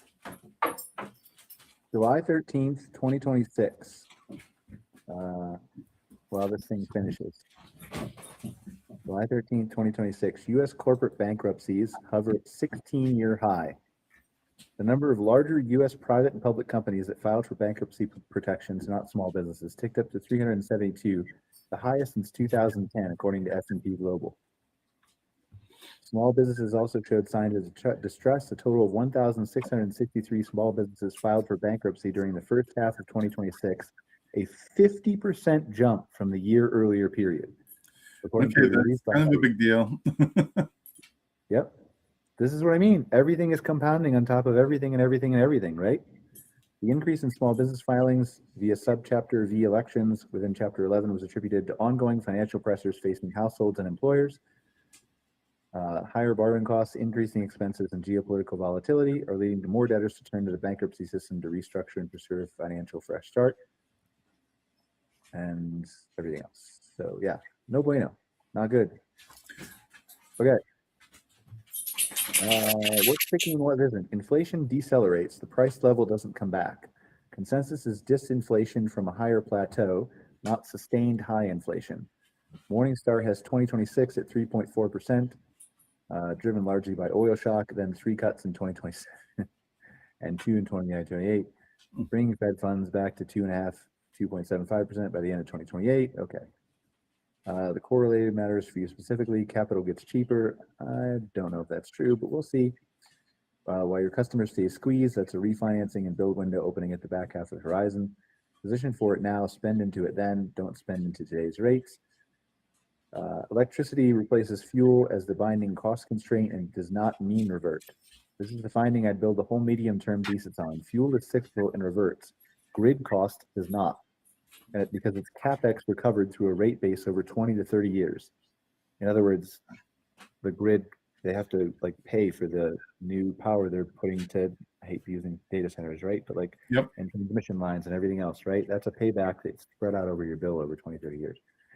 Average US electricity went from roughly 13 cents for over a decade before 2019 to about 19 cents by the end of 2025, 27% above 2019. Just to be clear, this is all because your wonderful United States government decided to print 30% more money into existence. And if you don't know what that means and why that impacts you and why that's a hidden tax on you, this is not the economic channel, but there are plenty on YouTube. You can look that up and find out why you're being stolen from without your taxes being increased.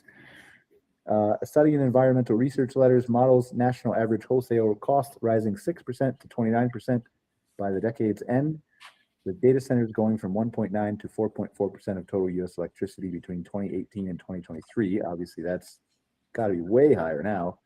Mm-hmm. It's already averaging around 30. Is it really? How much do you pay per kilowatt hour, if you would tell us?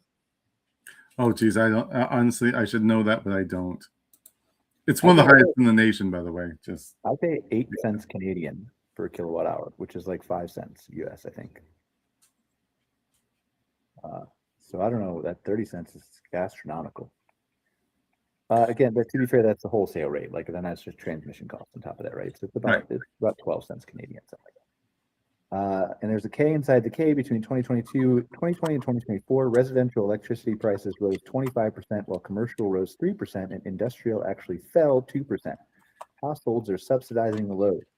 Now apply that to a campground from first principle. You sell unlimited electricity bundled at zero markup, unmetered, to a guest exhibiting residential consumption behavior. A 50 amp site running 2 air conditioners in August is 40 to 60 kilowatt hours a day. At 19 cents, that's $8 to $11 a night buried inside an $85 rate. In a high-cost region at 2030 rates, call it $15 to $20.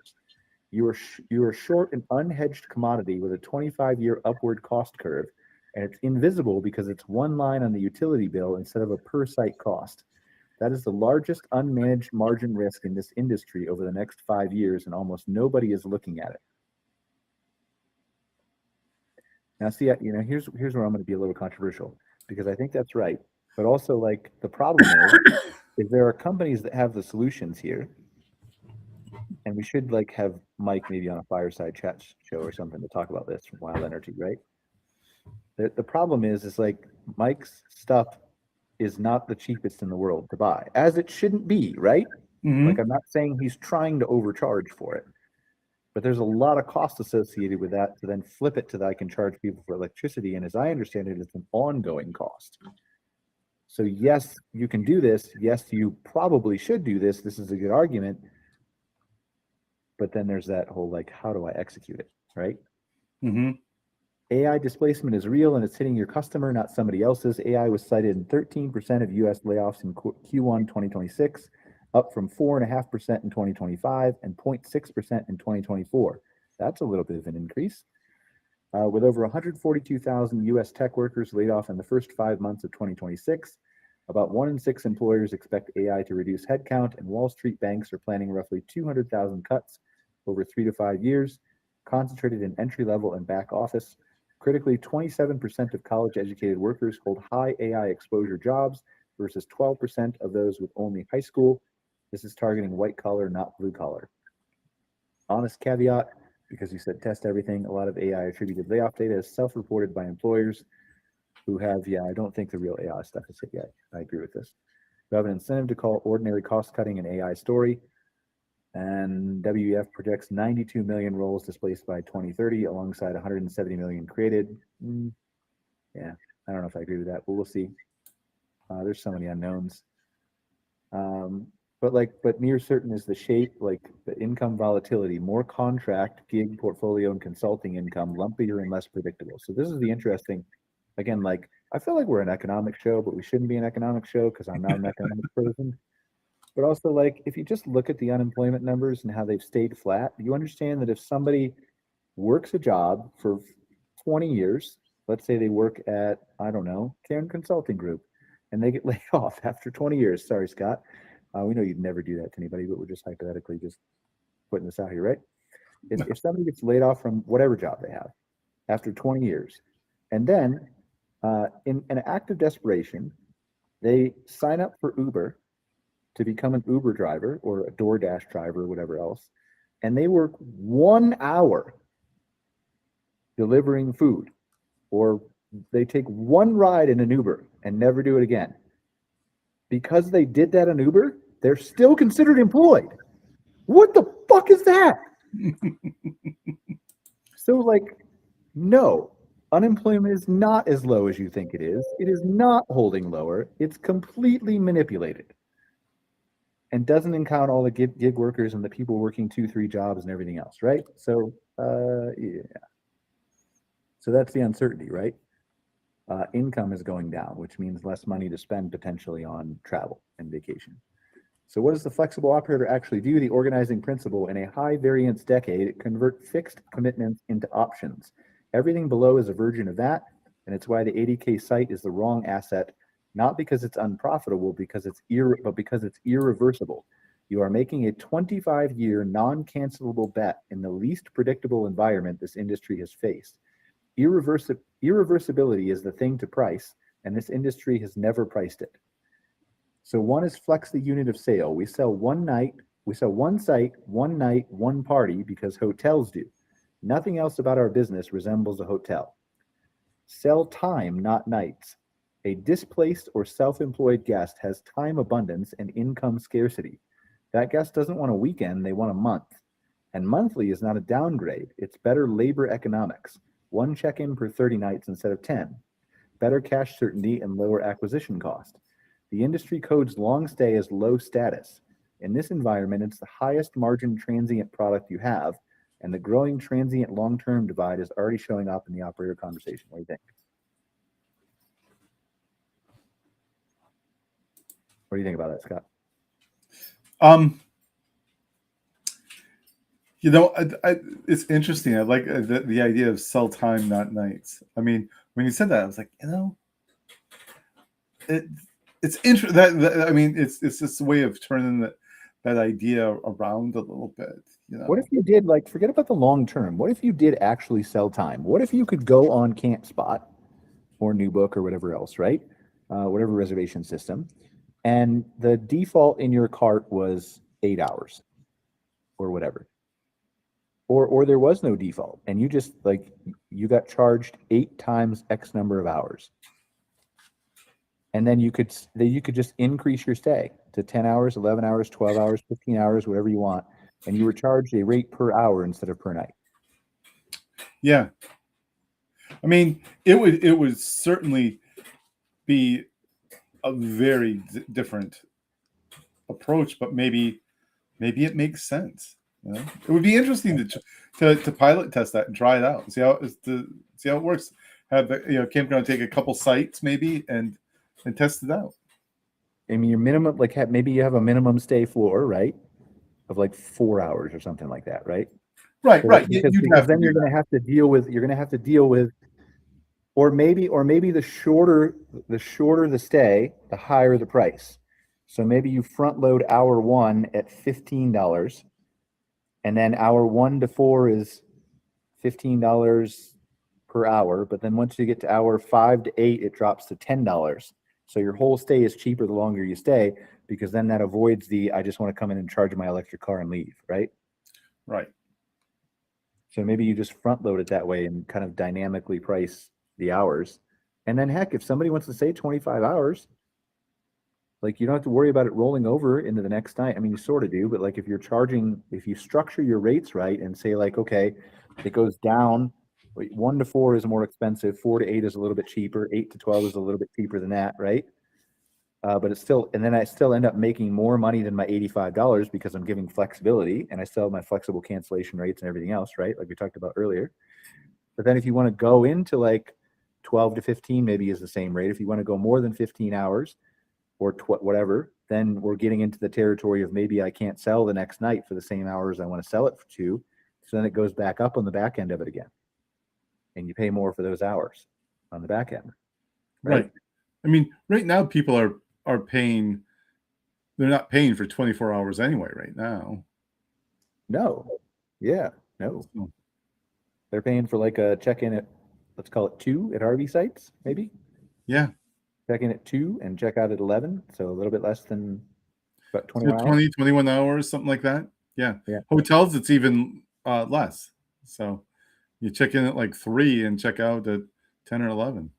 And it could all be driven by an algorithm that prices this stuff based on what time do you want to arrive. And so again, if you're arriving at like 8, or if you're arriving at 10 o'clock at night, maybe there's a premium for like disrupting other guests. And then your rates change on the back end because like we want you normally out of here at 11 o'clock. So maybe at 13 hours, it starts going up because if you arrive at 10 and Right. you leave it at, right? If you just dynamically price all this stuff by an algorithm, which AI can do, which nobody in the campground industry really has true dynamic pricing. But if you did that, then you could make some, I think you make some serious cash off that. Yeah. And it makes sense. And it gives, again, it allows the guest to self-determine, to say, this is what I want to do. This is how I want to design my stay. It's perfect. Yeah, I want to arrive at this time and depart at this time. And then it breaks down and itemizes their bill and briefly explains why. Yep. Okay. Subscription done right, not Thousand Trails. That sold unlimited access and destroyed the value of the underlying inventory. Boy, it just really went after Thousand Trails, didn't it? A capped membership, fixed monthly fee, end nights, use it or lose it, peak blacked out. For the guest, it's a hedge against their own income lumpiness. For you, it converts volatile transient revenue into contracted recurring revenue, which prices at a different multiple when you exit. I like this too. The subscription of use it or lose it. You buy a pass and it includes 2 nights a month or something like that at a discounted, at a 10 to 15% discount, but you have to commit to a year. Right. Or whatever else. And then, again, just like anything else, use it or lose it. Sell the flat week. If employment desynchronizes, Tuesday becomes sellable.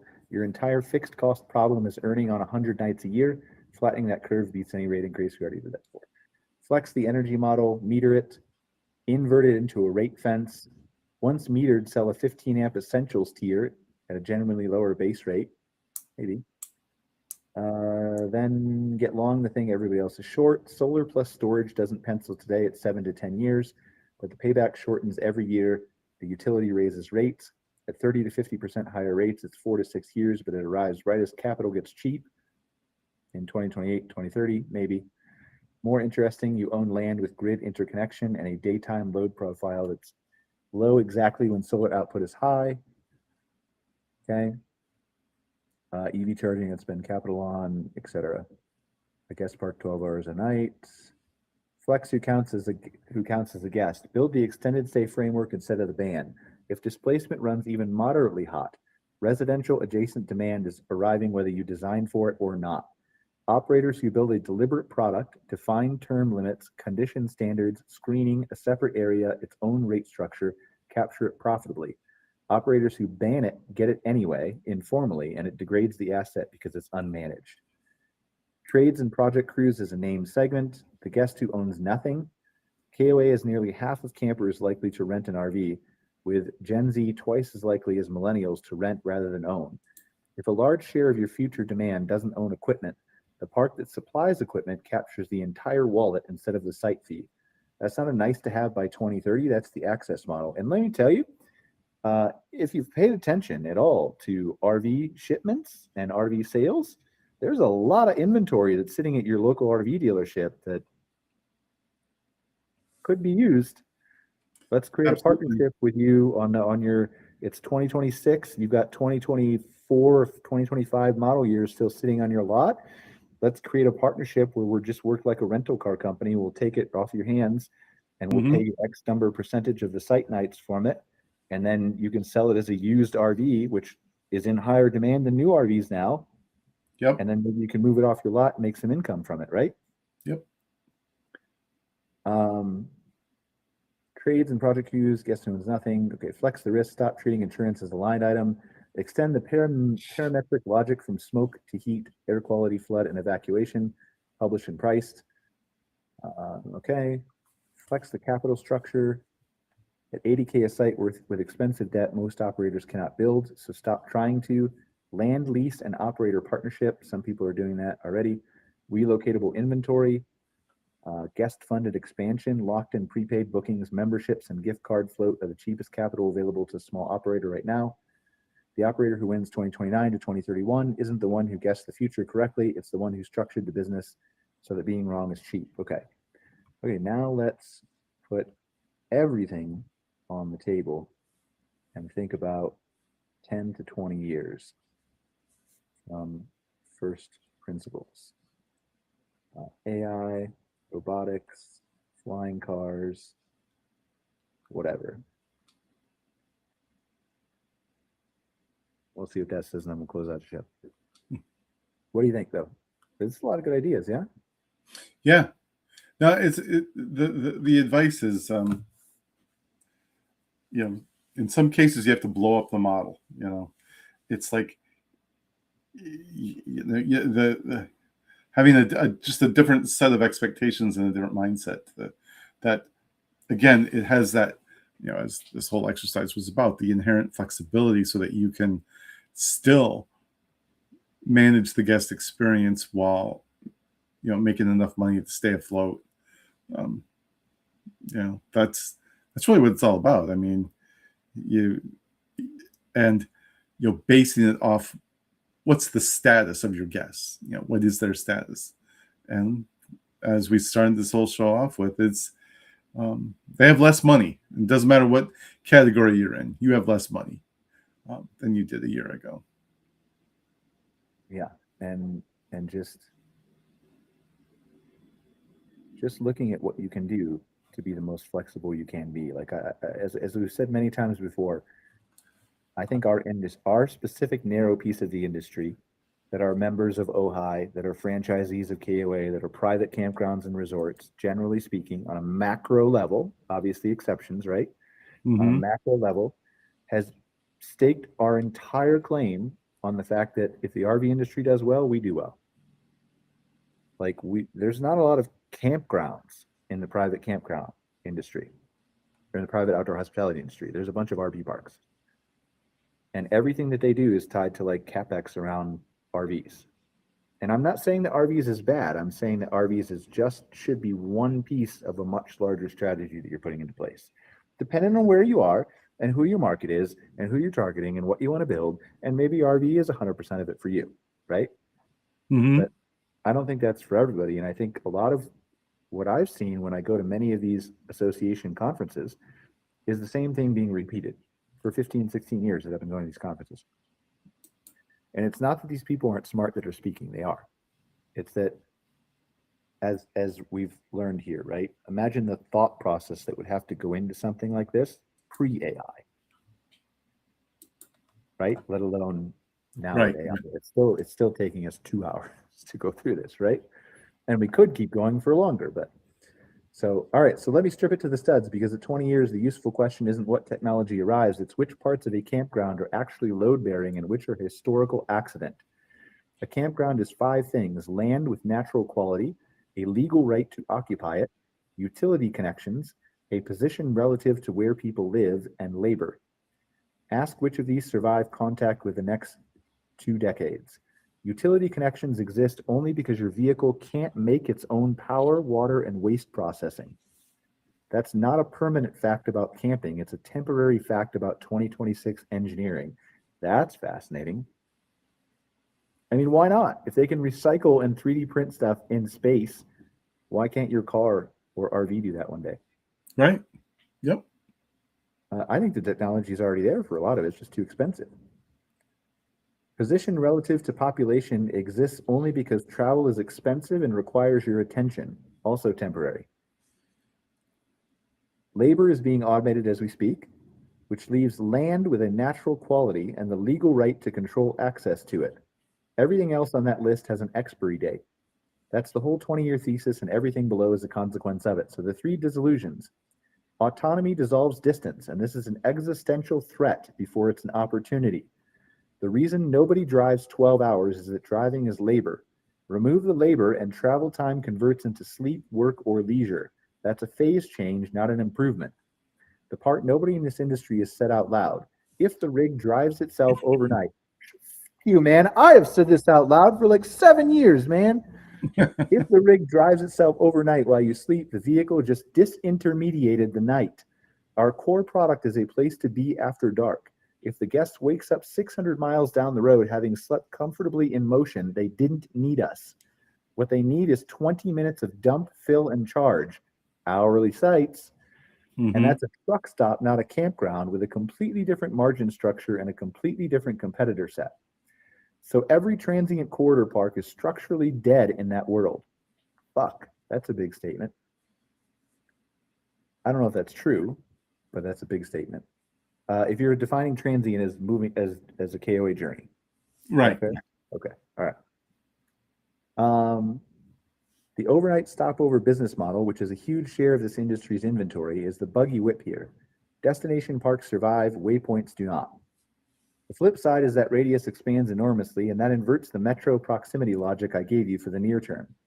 I want to be explicit that I'm contradicting myself deliberately. Close to metro is a fuel cost play. It's right for 2027 and wrong for 2045. When travel is cheap and passive, convenience has no value, because convenience was only ever the product of friction. Genuinely remote, genuinely spectacular land wins. Convenient, mediocre land loses. That's the cleanest conclusion in this entire exercise, and it should terrify about 60% of the existing supply. It's a big statement, man. Are we going to have any audience left after Big and bold. I don't know. Energy autonomy dissolves the hookup. Solar density, battery chemistry, as you were talking about Toyota, right? Yep. Heat pumps, gray water recycling, incinerating, and composting waste systems. Every one of those is on a cost and performance curve. A 2045 rig plausibly makes its own power, recycles most of its water, and processes its own waste. If that lands, the $80,000 full hookup site is a stranded asset. You spent a quarter century's capital solving a problem the vehicle solved for itself, exactly the way home charging stranded the corner gas station's economics. And when infrastructure stops being the differentiator, the only thing left to sell is the inherent quality of the price. That's not a soft statement, it's an underwriting statement. The improvements depreciate towards zero and the land appreciates. Robotics dissolves service labor, and that inverts what humans are for. Grounds, cleaning, security, maintenance, check-in, all automated, margins improve. But here's the non-obvious consequence. When machines do all the service, the scarce input becomes the things people specifically want from a person. Hosting, teaching, guiding, storytelling, community, welcome. The 20-year answer is more human, not less, because the human stops being the labor and becomes the product. The operators who spent these decades treating hospitality as a cost to be minimized will find they automated away the only thing they had left to sell. What do you think about that? Because I agree. Yeah. Yep. What becomes scarce? This is where I put the most weight because it's the most predictable thing on the list. As compute, entertainment, goods, media, and simulation become abundant and nearly free, the things that stay finite are, as we've talked about before, darkness, silence, clean air, real weather, moving water, biological life, and unmediated physical presence. You cannot manufacture a dark sky or a mountain, as we said, or a river or trees or whatever. Every year there are fewer of them. A campground currently owns a portfolio of the only assets that appreciate in a world of synthetic abundance and sells them for $85 a night as a bonus attached to a sewer connection. In 20 years, that inverts completely. Nature is the luxury good and the hookup is the amenity. Dark sky, silence, water frontage, and air quality become underwritable. Climate redraws the map and water is the real asset. Flying cars, honestly, talked about that before. So finally, what does the operator do? Underwrite land on its qualities and not its capacity. View, water, latitude, elevation, darkness, silence, air, biodiversity, water rights, not pad count. Pad count is a depreciating asset class. Stop pouring irreversible infrastructure. Accumulate rights and not improvements. Become an energy node. Land plus interconnection plus storage in a grid that's desperate for distributed capacity. Keep lengthening the unit of sale. Price the housing option. The uncomfortable conclusion is follow all of that to its end and you get something most operators won't like. In 20 years, the campground business is probably worth less than the campground land. The operating company gets squeezed by automation, disintermediated by autonomy on the corridor, and commoditized by energy independence. The dirt, scarce, natural, entitled, watered, quiet, and dark, gets bid up by every force in the economy simultaneously. So the single highest leverage decision any operator makes over this horizon isn't about product policy or technology. It's never selling the land. Lease the operations, franchise them, partner them, automate them, hand them to someone else entirely. But whoever owns that ground when nature becomes the last positional good is the one who captured this whole thesis. Everything else we've talked about across these three segments, the flexible policies, the low capex inventory, the metering, the parametric refunds, is how you stay solvent long enough to still be holding the deep. And with that, your final thoughts, sir. No, this is again one of those topics where the long look is always kind of a fun and interesting thing to do, but I think the idea of people just changing their mindset to flexibility and understanding where that person is coming from who shows up at your doorstep to stay there or wants to stay, that's really what it's all about, and building on that and being creative. I like it. Yeah, I mean, you want people, you want your guests to put themselves in your shoes as the business owner. Your prices are going up, therefore your rates go up. The income depends on the weekend in Michigan that has smoke. You want them to be in your shoes, but simultaneously you need to put yourself in their shoes and understand that all of us together as a human civilization, whether we're in the United States or Canada or Iran or Israel or wherever we're at, all of us are human beings and people, and we're all being impacted globally by price pressures that I guess arguably was started by one dude. But pretending that we're not going to talk about that, we're all in the same boat. Whether you own a campground or you visit a campground, in some way, we are being pressured by price. And if you are able to put yourself in your guest's shoes, not just from a price perspective, but from a desire perspective, what they want, what they will pay for, what they're able to pay for, and you're able to do all that holistically and step back and be creative and think from first principles and say like, okay, listen, I know everybody in the industry is saying this has worked for 50, 60 years, and maybe it continues to work, but if it doesn't, I have this plan and this plan and this plan because I've studied my guests and my demographic and I've done a feasibility study. I hired Scott Bahr and whatever else, right? Did I got you that in there? Okay. And I think that you'll come out ahead. So just stay strong, be flexible as always. And we'll see you next week on another episode of Outwired. Take care, guys. Take care, everybody. Bye.